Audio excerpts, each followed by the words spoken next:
Hello বন্ধুরা, welcome to my channel. আমরা সকলেই ইংরেজিতে কথা বলতে চাই, কিন্তু কিভাবে ইংরেজিতে গুছিয়ে কথা বলতে হয় বা সেটার মানে করতে হয় সেটা আমরা অনেকেই জানি না। তাই আজকের ভিডিওতে আমরা খুব সহজেই শিখে নেব কিভাবে ইংরেজিতে গুছিয়ে কথা বলতে হয় এবং সেটার মানে করতে হয়। আজকের ভিডিওটি দেখার পর তোমরা খুব সহজেই ইংরেজি বলতে শিখবে কয়েক মিনিটেই। তো চলো আজকের ভিডিওটা শুরু করি। আমি খেতে চাই এই বাক্যটা আমরা প্রতিদিনই বলি, অথচ আমরা এটার অনেকেই ইংরেজি জানি না। এটার ইংরেজি হবে আই ওয়ান্ট টু ইট। এখানে আমি এর জন্য আই ব্যবহার করা হয়েছে, চাই এর জন্য ওয়ান্ট ব্যবহার করা হয়েছে, খেতে এর জন্য টু ইট ব্যবহার করা হয়েছে, নিয়ে হয়ে যাচ্ছে আই ওয়ান্ট টু ইট, অর্থাৎ আমি খেতে চাই। নেক্সট উদাহরণ দেখো, আমাকে খেতে দাও। এই কথাটা তো আমরা প্রতিদিনই বাড়িতে আমাদের মাকে বলে থাকি যে আমাকে খেতে দাও, কিন্তু এটার ইংরেজি আমরা অনেকেই জানি না। এটা আমরা এভাবে বলবো, লেট মি ইট। লেট মি ইট। একটা কথা ভালোভাবে মাথায় রাখবে, শব্দের শেষে যদি দাও শব্দটা তোমরা খুঁজে পাও, তাহলে আমাদেরকে ইংরেজি বাক্যে প্রথমেই লেট ব্যবহার করতে হবে। লেট মানে দাও, মি মানে আমাকে, ইট মানে খেতে। তাহলে লেট মি ইট অর্থাৎ আমাকে খেতে দাও। ঠিক তেমনি করে তাকে যেতে দাও। এই বাক্যটা একটু ভালোভাবে লক্ষ্য করো। এই বাক্যের শেষে আমরা দাও খুঁজে পাচ্ছি, তাহলে কিভাবে বলবো? লেট হিম গো। লেট হিম গো। তাহলে এখানে দাও এর জন্য লেট ব্যবহার করা হয়েছে, তাকে এর জন্য হিম ব্যবহার করা হয়েছে, আর যেতে এর জন্য গো ব্যবহার করা হয়েছে। তাহলে হয়ে যাচ্ছে লেট হিম গো অর্থাৎ তাকে যেতে দাও। নেক্সট, তুমি সব কিছু খাও। তুমি সব কিছু খাও, এটা আমরা কিভাবে বলবো? You eat everything. এখানে তুমি এর জন্য ইউ ব্যবহার করেছি, সব কিছু এর জন্য এভরিথিং, খাও এর জন্য ইট ব্যবহার করেছি, নিয়ে হয়ে যাচ্ছে ইউ ইট এভরিথিং অর্থাৎ তুমি সব কিছু খাও। ঠিক তেমনি করে দেখো, আমি আজ যাব, তো এটাকে বলবো আই উইল গো টুডে।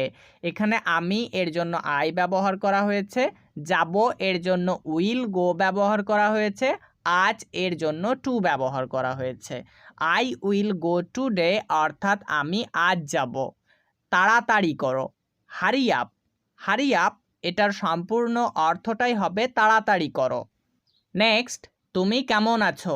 এই কথাটা আমরা কারো ভালো মন্দ জিজ্ঞাসা করার জন্য ব্যবহার করি, তো এটাকে বলতে হয় হাউ আর ইউ। যখনই আমরা কোনো বাক্যের মধ্যে কোনো প্রশ্ন জিজ্ঞাসা করব, তখন WH ওয়ার্ডগুলো আগে ব্যবহার করতে হয়। তো এখানে কেমন এর জন্য আমাকে হাউ ব্যবহার করতে হয়েছে প্রথমে, তারপরে আছো এর জন্য আর ব্যবহার করেছি, তুমি এর জন্য ইউ ব্যবহার করেছি, নিয়ে হয়ে যাচ্ছে হাউ আর ইউ অর্থাৎ তুমি কেমন আছো।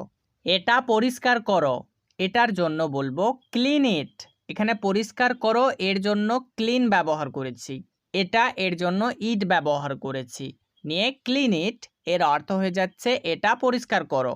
নেক্সট, আমরা এখন খেলতে চাই, তো বলবো উই ওয়ান্ট টু প্লে নাও।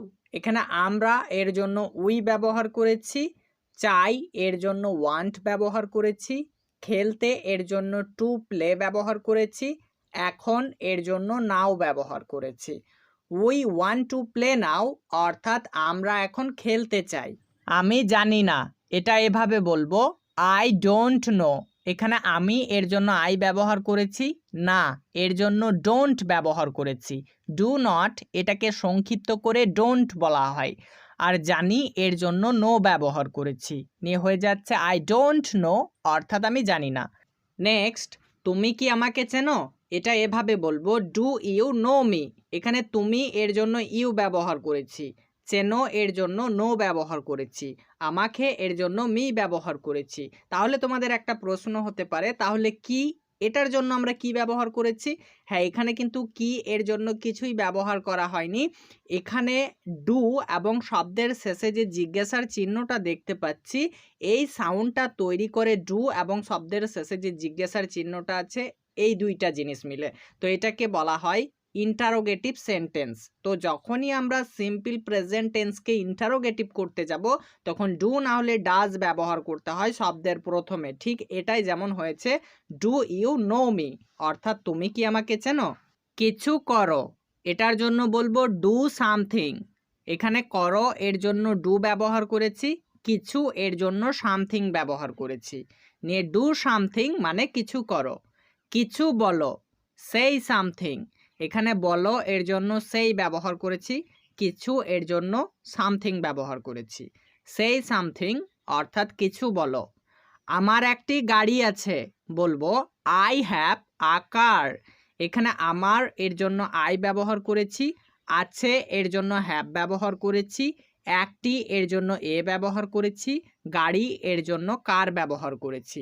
নিয়ে হয়ে যাচ্ছে আই হ্যাভ আ কার অর্থাৎ আমার একটি গাড়ি আছে। নেক্সট, আমার একটি গাড়ি ছিল, তো বলবো আই হ্যাড আ কার।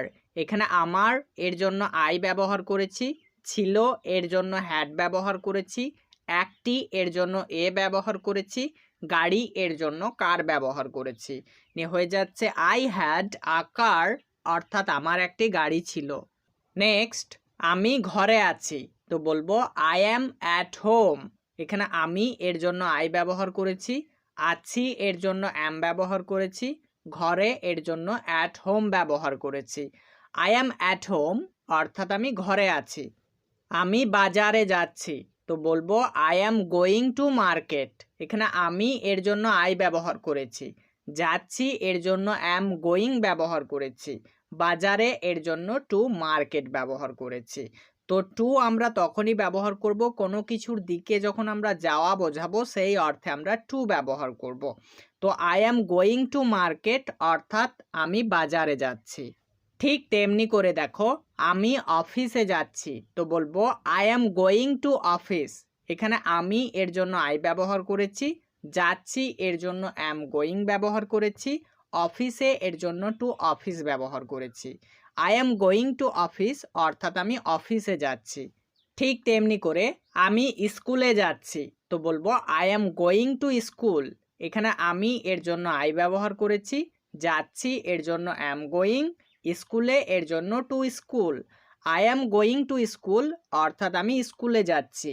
কিন্তু যদি আমি বলি আমি বাড়ি যাচ্ছি, তখন কিন্তু টু ব্যবহার করা যাবে না, শুধুমাত্র বাড়ি ব্যতীত অন্য কোনো জায়গা গেলে আমাদেরকে টু ব্যবহার করতে হয়। তো আমি বাড়ি যাচ্ছি যখন বলবো তখন বলতে হবে আই অ্যাম গোয়িং হোম। এখানে আমি এর জন্য আই ব্যবহার করেছি, যাচ্ছি এর জন্য অ্যাম গোয়িং, বাড়ি এর জন্য হোম ব্যবহার করেছি। নিয়ে হয়ে যাচ্ছে আই অ্যাম গোয়িং হোম অর্থাৎ আমি বাড়ি যাচ্ছি।